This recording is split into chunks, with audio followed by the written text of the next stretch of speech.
Alors le Rambam, étude du jour, Sefer Mizvot, 18 Av 5785.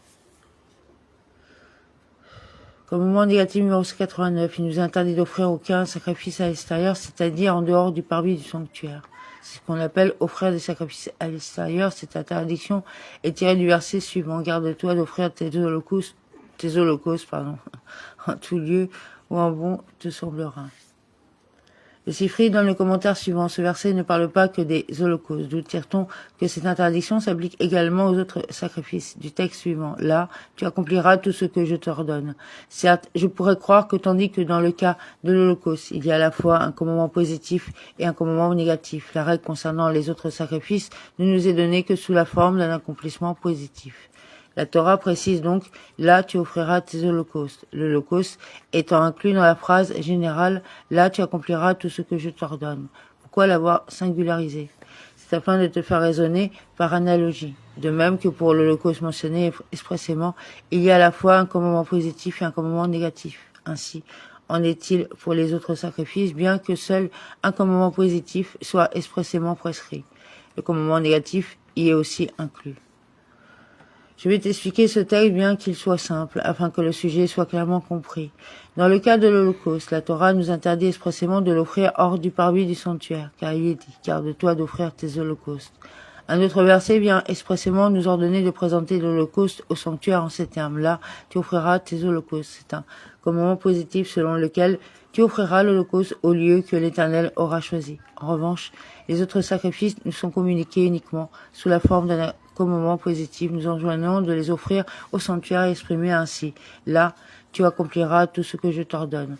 Toutefois, du fait qu'il nous est prescrit, là, tu accompliras. Cela implique que nous ne sommes pas autorisés à l'accomplir en dehors du sanctuaire. Il existe chez nous la règle suivante. Toute interdiction qui est obtenue à partir d'un commandement positif reste dans le cadre d'un commandement positif. Voilà la signification du texte du Sifri précité. Je pourrais croire que la règle concernant les autres sacrifices ne nous est donnée que sous la forme d'un commandement positif. Ce texte doit être compris comme suit. Celui qui apporte un des autres sacrifices qui n'est pas un holocauste hors du sanctuaire ne viole qu'un commandement négatif obtenu à partir d'un commandement positif. Et c'est pourquoi la Torah dit « Là, tu offriras tes holocaustes » pour nous permettre de raisonner par analogie de la manière suivante. De même que celui qui apporte un holocauste hors du sanctuaire transgresse un commandement négatif. De même en est-il pour tous les autres sacrifices. Celui qui viole volontairement cette interdiction est puni de retranchement, alors que celui qui agit de manière non intentionnelle est passible d'offrir un sacrifice expiatoire fixe.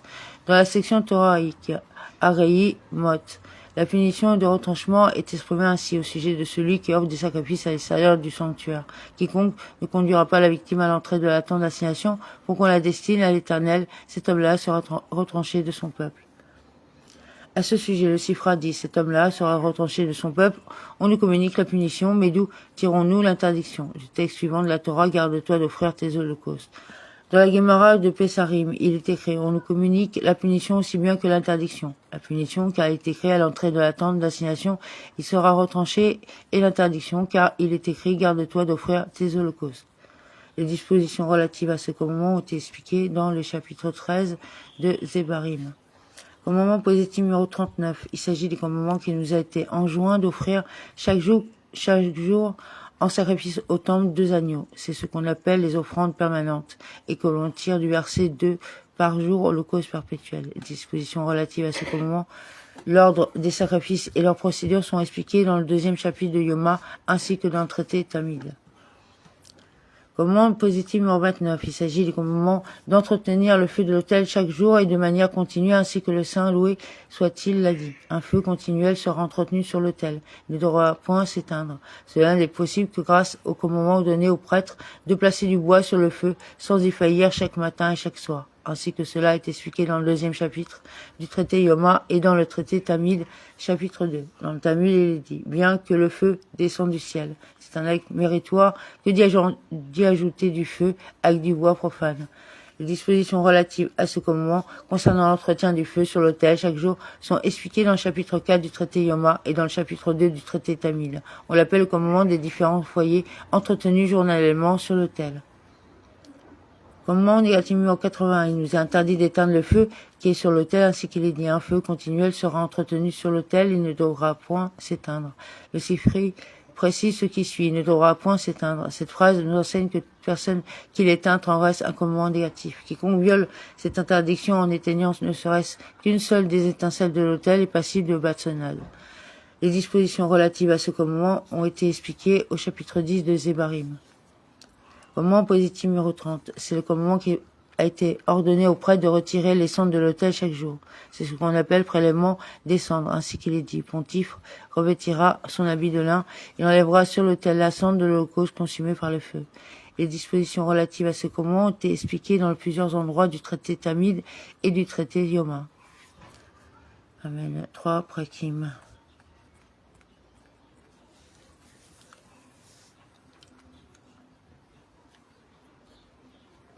18 Av 5785, Sefer Aboda, loi relative au rituel des sacrifices, chapitre 19. Celui qui offre un sacrifice à l'extérieur du parvis n'est coupable que s'il offre sur le haut d'un autel qu'il a érigé à l'extérieur du parvis.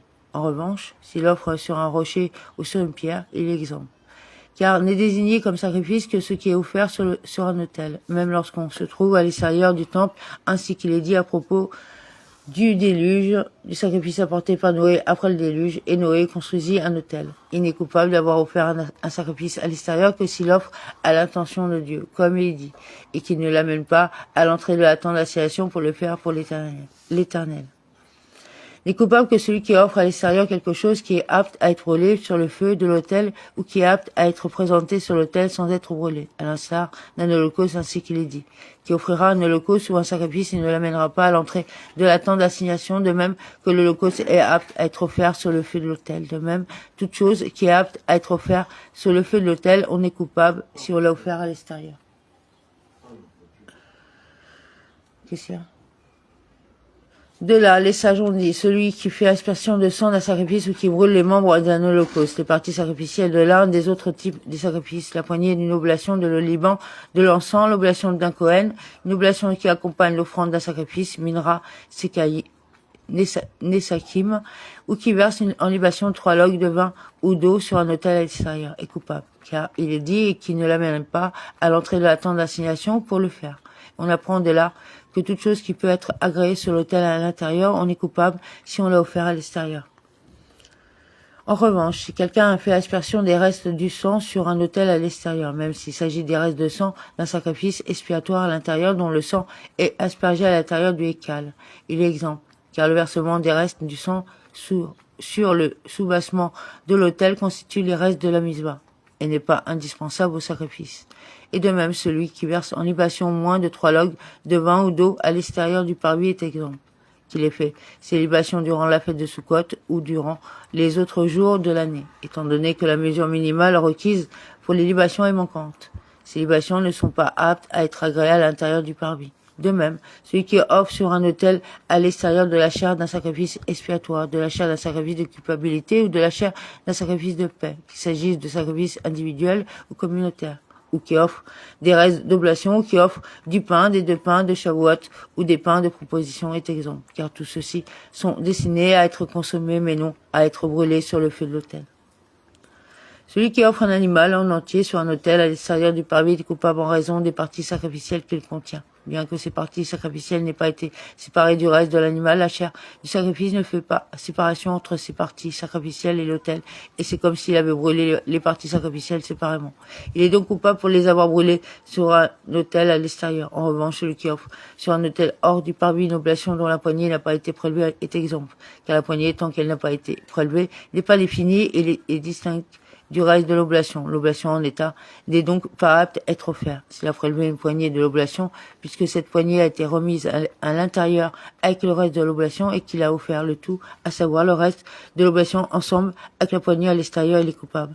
Si quelqu'un à l'extérieur du temple a versé l'huile sur la farine d'une oblation, mélangé à la farine d'une oblation avec l'huile, divisé en morceaux une oblation, salé une oblation, balancé une oblation, présenté une oblation au coin sud-ouest d'un autel, disposer les pains de proposition sur la table, nettoyer les lampes du candélabre, prélever une poignée d'une oblation ou recueillir le sang d'un sacrifice, il est exempt. Car aucune de ces tâches ne constitue un acte de service final, mais il s'agit d'étapes préparant à autre chose. Or, il est dit à propos de celui qui fait une offrande à l'extérieur, qui offrira un holocauste ou un sacrifice. De même que le fait d'offrir sur l'autel constitue un acte de service final. De même, on est coupable pour tout ce qui constitue un acte de service final, mais non pour ce qui n'y constitue qu'une étape préliminaire à autre chose. Si quelqu'un a roulé une vache rousse en dehors de l'endroit destiné à sa combustion ou a offert le bouc émissaire du jour de Kippour à l'extérieur du temple après que le grand prêtre s'est confessé en imposant ses mains dessus, il est exempt, car il est dit, et qu'il ne l'amène pas à l'entrée de la tente d'assignation pour toute offrande qui n'est pas apte à être apportée à l'entrée de la tente d'assignation. On n'est pas coupable. En revanche, si l'on offre à l'extérieur des offrandes devenues disqualifiées après avoir été amenées dans la sainteté, c'est-à-dire des offrandes devenues disqualifiées après le début de la procédure sacrificielle dans le parvis du temple, on est coupable. Comment cela? Par exemple, un sacrifice qui a passé la nuit, un sacrifice qui a été sorti du parvis, un sacrifice devenu impur, un sacrifice devenu disqualifié du fait d'une mauvaise intention du Kohen faisant le service, tout cela sont disqualifiés à ce titre, doivent être brûlés, comme il sera expliqué dans les lois relatives aux offrandes disqualifiées. Si on transgresse en offrande l'un d'eux à l'extérieur, on est coupable, car il est dit, pour le faire pour Dieu. Ce qui indique que toute offrande qui a été faite pour Dieu, on est coupable, et si on offre à l'extérieur, or, ceux-ci ont été l'objet d'un début d'une procédure sacrificielle faite pour Dieu.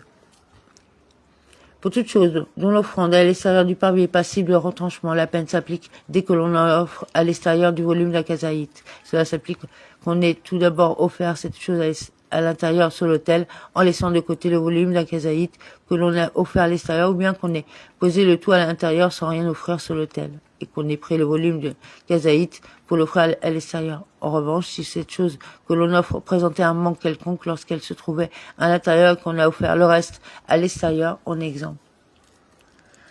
Comment cela, la poignée?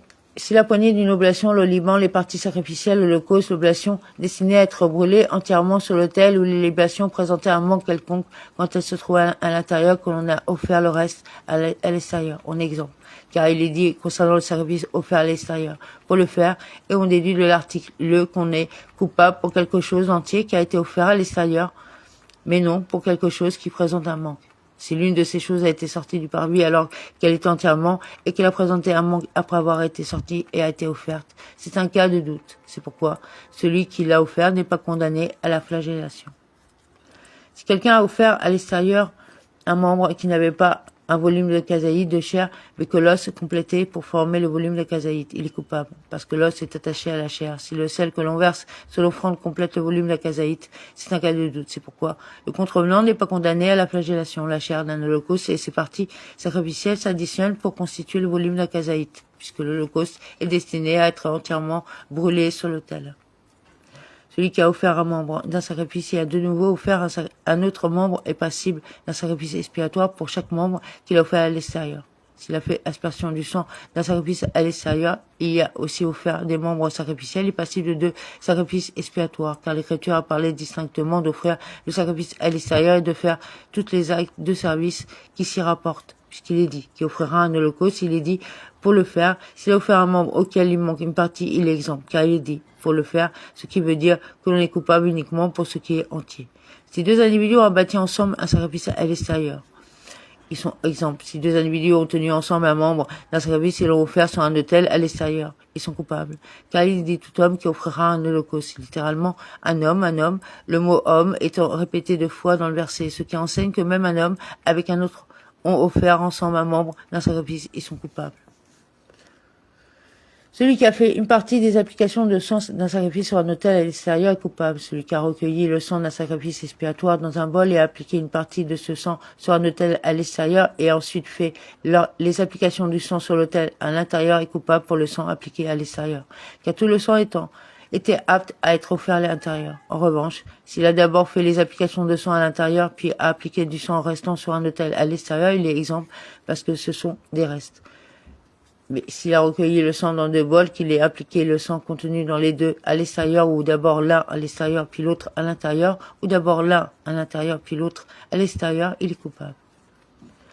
Concernant la poignée prélevée d'une oblation et le Liban d'une oblation, si l'on a offert l'un d'eux à l'extérieur et d'abord l'un à l'intérieur puis l'autre à l'extérieur, on est coupable. De même concernant les 2 cuillerées de Liban qui accompagnent les pas de proposition. Si on a offert l'une d'elles à l'extérieur ou d'abord l'une à l'intérieur puis l'autre à l'extérieur, on est coupable. Celui qui abat des animaux consacrés en sacrifice à l'époque actuelle, en l'absence du temple, et les offre hors de l'emplacement du parvis est coupable parce qu'ils sont aptes à être offerts à l'intérieur. En effet, il est permis d'offrir des sacrifices à l'endroit précis du parvis, bien que l'on n'ait plus le temple, parce que la sanctification initiale du parvis par le roi Salomon sanctifia le lieu pour son époque et pour toutes les époques futures, comme nous l'avons expliqué. Celui qui abat à l'extérieur du parvis un sacrifice consacré par un gentil est coupable. Et de même, celui qui l'offre sur un autel à l'extérieur. Les gentils ont, quant à eux, le droit d'offrir des holocaustes pour Dieu en tout lieu, à condition qu'ils les offrent sur un autel qu'ils auront construit. Il interdit à un juif de les aider, de le faire pour eux, car il nous a été interdit de faire des offrandes à l'extérieur. Mais il est permis de leur enseigner comment offrir les sacrifices à Dieu, béni soit-il. Fin des lois relatives au rituel des offrandes avec l'aide de Dieu. Sefer Avoda, loi relative au sacrifice quotidien et additionnel, introduction, chapitre 1. Loi relative au rituel des offrandes, elles comprennent 23 commandements, 10 commandements positifs et 13 commandements négatifs. Donc voici le détail. Faire le sacrifice de l'Holocauste est suivant la procédure prescrite dans l'ordre. 2. Ne pas manger la viande de l'Holocauste. 3. La procédure du sacrifice expiatoire. 4. Ne pas manger de la viande d'un sacrifice expiatoire dont le sang est aspergé à l'intérieur du hécal. 5. Que le Kohen ne se sépare pas lors de la Mélika, la tête du corps de l'oiseau offert en Holocauste. 6. La procédure du sacrifice de culpabilité, Hacham. 7. Que les Kohanim mangent la viande des offrandes de haute sainteté dans le parvis du temple. 8. Qu'ils n'en mangent pas à l'extérieur du parvis. 9. Qu'un non-Kohen ne mange pas des offrandes de haute sainteté. 10. La procédure du sacrifice de paix chez la mime. 11. Ne pas manger la viande des offrandes de moindre sainteté avant d'avoir fait aspersion du sang. 12. Faire chaque oblation en suivant l'ordre de la procédure écrite dans la Torah. 13. Ne pas verser d'huile sur l'oblation du pécheur. 14. Ne pas mettre dessus le Liban. 15. Que l'oblation d'un Kohen ne soit pas consommée. 16. Qu'une oblation ne soit pas cuite en étant fermentée. 17. Que les Kohanim mangent les restes des oblations. 18. Qu'une personne apporte toutes ses offrandes votives, Néder, et ses offrandes volontaires, Nédava, pendant la fête de pèlerinage qui se présente en premier. 19. Qu'elle ne tarde pas d'apporter son offrande votive, son offrande volontaire et autre chose dont on est redevable. 20. Offrir toutes les offrandes dans la maison d'élection. 21. Apporter à la maison d'élection les animaux que l'on a consacrés hors de la terre d'Israël. 22. Ne pas abattre de sacrifice hors du parvis. 23. Ne pas offrir de sacrifice hors du parvis. Ces commandements sont exposés dans les chapitres ci-après. C'est un commandement positif de la Torah d'offrir 2 agneaux en holocauste chaque jour. Ils sont appelés sacrifices perpétuels tamid. On en offre un le matin et un l'après-midi, ainsi qu'il est dit. 2 par jour, holocauste perpétuel, etc. À quel moment de la journée procède-t-on à l'abattage de ces sacrifices? Le sacrifice du matin est abattu avant le lever du soleil, dès que tout le ciel à l'est s'est illuminé. Une fois, à l'époque du second temple, la communauté fut dans une situation d'urgence, n'ayant pas d'agneau à disposition, et offrait le sacrifice quotidien du matin à la 4e heure de la journée. Le sacrifice quotidien de l'après-midi peut être abattu depuis que l'ombre commence à être inclinée et qu'il apparaît aux yeux de tous qu'elle est inclinée, c'est-à-dire à partir de la 6h30 jusqu'à la fin de la journée. Toutefois, on ne l'abattait quotidiennement qu'à la 8h30, il était offert sur l'autel à la 9h30. Pourquoi retardait-on l'abattage de 2 heures après le début du temps prescrit alors que l'on s'empresse généralement pour l'accomplissement du mitzvah, afin que l'on ait le temps de faire les autres offrandes individuelles et communautaires avant le sacrifice quotidien de l'après-midi? Car il est interdit d'offrir une quelconque offrande avant le sacrifice quotidien du matin et l'on ne fait l'abattage d'aucun autre sacrifice après le sacrifice quotidien de l'après-midi. Le sacrifice de Pessah est la seule exception car il est impossible que tous les Juifs offrent le sacrifice de Pessah durant l'intervalle de 2 heures entre la 6h30 et la 8h30. On ne fait l'abattage de l'offrande de Pessah qu'après le sacrifice quotidien de l'après-midi. De même, ceux auxquels il manque l'expiation, c'est-à-dire un sacrifice pour achever leur processus de purification, peuvent offrir leur sacrifice d'expiation après le sacrifice quotidien de l'après-midi, le jour du 14 Nissan. Cette autorisation leur est consentie afin qu'ils soient purs pour consommer leur offrande de Pessah au soir. La veille de Pessah, que ce soit un jour de semaine ou à Shabbat, le sacrifice quotidien est abattu à la 7h30 et offert à la 8h30, soit plus tôt que les autres jours de l'année, afin que les Juifs disposent de suffisamment de temps pour faire l'abattage de leur offrande de Pessah. Et lorsque la veille de Pessah tombait un vendredi, on faisait l'abattage du sacrifice quotidien à la 6h30, c'est-à-dire au début du temps imparti, et il était offert à la 7h30, afin que les Juifs aient suffisamment de temps pour rôtir la viande de leur sacrifice de Pessah avant le début du Shabbat. Bien que l'on n'abatte aucun sacrifice après le sacrifice quotidien de l'après-midi, on peut monter et brûler sur l'autel ce qui est apte à y être brûlé tout au long de la journée jusqu'à la nuit. Et les membres des holocaustes et les parties sacrificielles des autres sacrifices peuvent être brûlés jusqu'à la minuit, comme nous l'avons expliqué dans les lois relatives au rituel des offrandes. Les membres, les parties sacrificielles qui n'ont pas été consumées par le feu, qu'il s'agisse de ceux du sacrifice quotidien ou de ceux des autres sacrifices, on peut les retourner sur le feu de l'autel durant toute la nuit, jusqu'au matin. Comme il est dit, toute la nuit jusqu'au matin. Brûler les membres du sacrifice quotidien repousse l'impureté, mais ne repousse pas les interdits du Shabbat. Au contraire, les membres du sacrifice quotidien du vendredi sont brûlés uniquement au cours de la journée du vendredi, car le sacrifice quotidien qui débute le Shabbat repousse le Shabbat, c'est-à-dire que le sacrifice quotidien du Shabbat est abattu et brûlé sur l'autel pendant le Shabbat. Mais la fin du sacrifice quotidien de la veille, c'est-à-dire la combustion de ses membres, ne repousse pas le Shabbat. Les graisses, c'est-à-dire les parties sacrificielles des sacrifices offerts le Shabbat, peuvent être brûlées dans la nuit de Yom Tov lorsque Yom Tov tombe à l'issue du Shabbat et qu'on n'a pas encore brûlé les graisses des sacrifices du Shabbat. Mais les graisses des sacrifices du Shabbat ne peuvent pas être offertes dans la nuit de Kippour qui tombe à l'issue du Shabbat, ainsi qu'il est dit, holocauste du Shabbat dans son Shabbat. On apprend de là que l'on n'offre pas l'holocauste d'un Shabbat lorsque d'un autre Shabbat, c'est-à-dire le jour du Kippour lui-même désigné comme Shabbat, et on n'offre pas non plus les grâces de l'holocauste un jour de semaine pendant Yom Tov. Quand le 14 Nissan, veille de la fête de Pessah, tombe à Shabbat, on peut brûler sur l'autel, le soir de la fête qui tombe à l'issue du Shabbat, les grâces des sacrifices de Pessah qui n'ont pas encore été brûlés le jour même, parce qu'elles sont considérées comme les grâces des sacrifices du Shabbat qui peuvent être brûlées la nuit de Yom Tov qui suit, comme dit précédemment. Il ne doit pas y avoir moins de 6 agneaux déjà examinés dans la loge des agneaux du temple pour les besoins des sacrifices quotidiens. Les agneaux pour les sacrifices quotidiens seront prêts 4 jours avant le jour de l'offrande, bien que l'on eût déjà préalablement examiné l'agneau. On ne procédait pas à l'abattage du sacrifice quotidien avant de l'avoir examiné une seconde fois avant l'abattage, à la lumière des torches, et on lui faisait boire de l'eau dans une coupe en or, de sorte qu'il soit facile à dépouiller. On faisait le sacrifice quotidien de l'après-midi de la même manière que celui du matin, le tout conformément au rituel de l'Holocauste, tel que nous l'avons décrit dans les lois relatives au rituel des offrandes.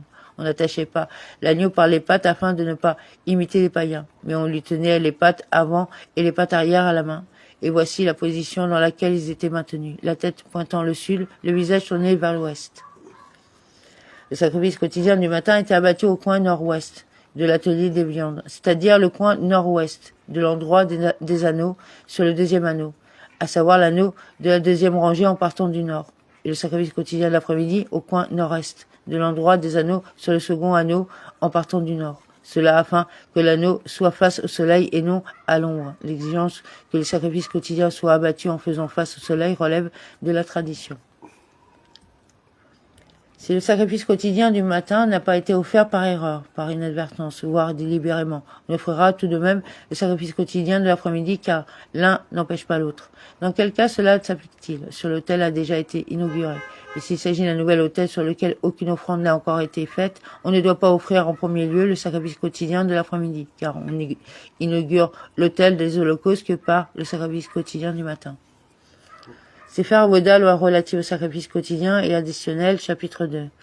C'est un commandement positif de la Torah qu'un feu brûle perpétuellement sur l'autel, ainsi qu'il est dit. Le feu perpétuel brûlera sur l'autel, bien que le feu descendit du ciel sur l'autel. C'est une mitzvah d'apporter en plus un feu qui provient d'une source ordinaire, c'est-à-dire un feu allumé par l'homme, ainsi qu'il est dit. Les fils d'Aaron, les prêtres, mettront du feu sur l'autel. Le matin, les Kohanim disposent le bois sur l'autel et font un grand feu, ainsi qu'il est dit. Le prêtre allumera dessus du bois chaque matin. Et de même, c'est une mitzvah de monter sur l'autel 2 bûches de bois avec le sacrifice quotidien du matin, en plus du bois de bûcher. Comme il est dit, le prêtre fera brûler du bois dessus le matin, ce qui laisse entendre qu'il faut allumer du bois en plus sur le bûcher déjà existant. De même, on ajoute 2 bûches de bois avec le sacrifice quotidien de l'après-midi. Comme il dit, et disposeront de bois au pluriel dans le verset sur ce feu. La tradition orale enseigne qu'il est question de ce verset de la cérémonie relative au sacrifice quotidien de l'après-midi. Les 2 bûches qui accompagnent le sacrifice de l'après-midi sont montées sur l'autel par 2 Kohanim, chacun ayant une bûche à la main, comme il est dit. Ils disposeront au pluriel, il y a donc 2 personnes. En revanche, les bûches accompagnant le sacrifice du matin seront montées par un seul Kohen.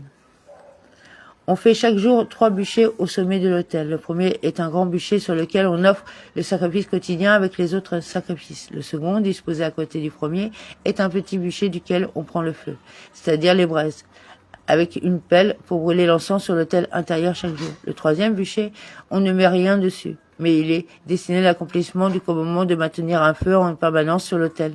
Ainsi qu'il est dit, un feu brûlera perpétuellement. La tradition orale enseigne que l'expression du verset de l'Holocauste sur le brasier de l'autel fait référence au grand bûcher. L'expression le feu de l'autel devra brûler dessus fait référence au second bûcher dont on prélève les braises pour l'encens. Et l'expression et le feu qui est sur l'autel il brûlera, il ne sera point éteint fait référence au troisième bûcher destiné à l'accomplissement de la mitzvah de maintenir un feu en permanence sur l'autel. Quant aux autres membres et grâces n'ayant pas été consumés la nuit passée, ils sont placés sur les côtés du grand bûcher et sont brûlés à cet endroit. Celui qui éteint le feu de l'autel est passible de la flagellation comme il est dit, il ne sera pas éteint.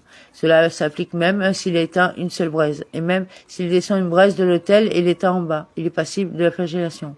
Mais celui qui éteint le feu de la pelle ou le feu du candélabre recueilli sur l'autel a cet effet, même s'il éteint en haut de l'autel, il est exempt. En effet, une fois que ce feu a été enlevé du bûcher pour une autre mitzvah, il n'est plus désigné comme feu de l'autel. Lorsque le Kohen dispose le bois du grand bûcher, il le fait à l'est de l'autel. Et il faut qu'il y ait un signe indiquant qu'il a commencé à disposer le bois à partir de l'est. Il y avait un espace entre les bûches de bois du bûcher. Les extrémités intérieures des bûches touchaient le tas des cendres au milieu de l'autel, appelé pomme.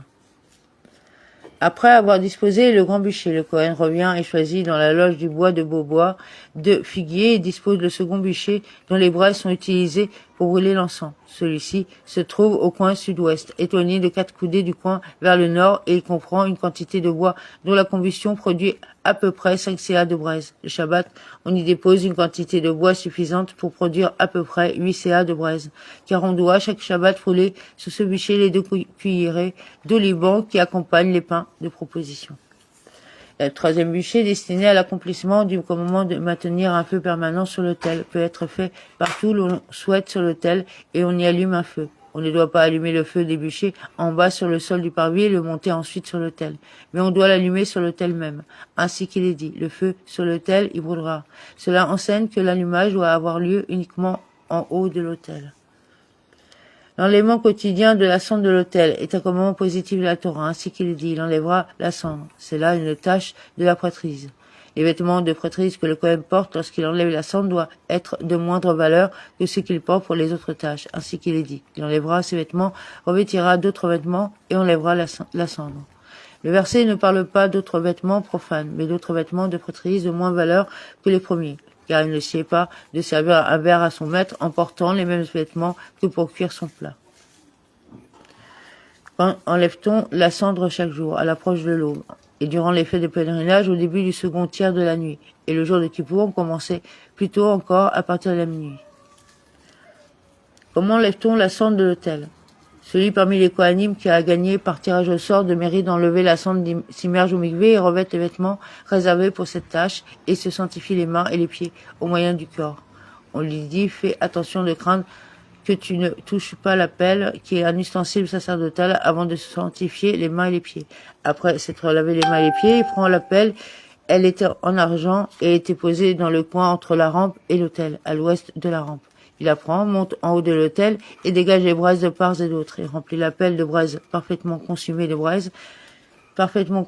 qui se trouve au cœur du feu. Il descend au sol du parvis en portant la pelle, se tourne vers le nord et marche au sol, à l'est de la rampe, à peu près 10 coudées vers le nord. Il entasse sur le sol du parvis les braises qu'il a prises, à 3 tépharim de la rampe, là où l'on dépose le jabot des oiseaux ainsi que les cendres de l'autel intérieur du candélabre. Remplit la pelle de cendres et la descendre au sol à côté de l'autel et le commandement quotidien de l'enlèvement des cendres. Après que celui qui a enlevé la cendre est descendu, ses frères Kohanim courent et se sanctifient les mains et les pieds, avec empressement. Ils prennent le pelle et broches et montent sur l'autel. Tous les membres des holocaustes et les parties sacrificielles des sacrifices qui n'ont pas été parfaitement consumés durant la nuit, ils les mettent sur le côté de l'autel. Il n'y a pas la place sur les côtés. Ils les disposent sur la rampe au niveau du pourtour Sobev. Puis ils ratissent la cendre avec la pelle de tous les côtés de l'autel et en font un tas sur la pomme, au milieu de l'autel. Ils débarrassent la cendre de ce tas avec le cendrier. Sa terre. qui est un grand récipient pouvant contenir une quantité égale à l'étec, et le descendre. Durant les fêtes de pèlerinage, on ne descendait pas le tas de cendres, mais on le laissait en hauteur au milieu de l'autel, car c'était un ornement pour l'autel, puisque cela montrait que les sacrifices ne cessaient pas un instant sur l'autel. Quiconque le souhaitait parmi les écoanimes peut remplir un récipient des cendres descendues en bas de l'autel et sortir hors de la ville de Jérusalem, à l'endroit où sont déversées les cendres. Sortir les cendres hors de la ville n'exige pas de tirage au sort pour déterminer qui méritera de le faire. Plutôt, quiconque le souhaite peut le faire. Jamais un Kohen ne s'est montré paresseux pour sortir les cendres. Bien que le fait de sortir les cendres en dehors de Jérusalem ne soit pas un acte de service, les Kohanim atteints de défauts physiques ne le font pas. Lorsqu'on sort les cendres à l'extérieur de la ville, on les dépose à un endroit où le vent ne les soufflera pas par-dessus fortement, où elles ne seront pas emportées par un cours d'eau. On ne doit pas les y éparpiller ainsi qu'il est dit. Et il la posera. Il faut poser la cendre délicatement. Et il est interdit d'en tirer profit. Amen.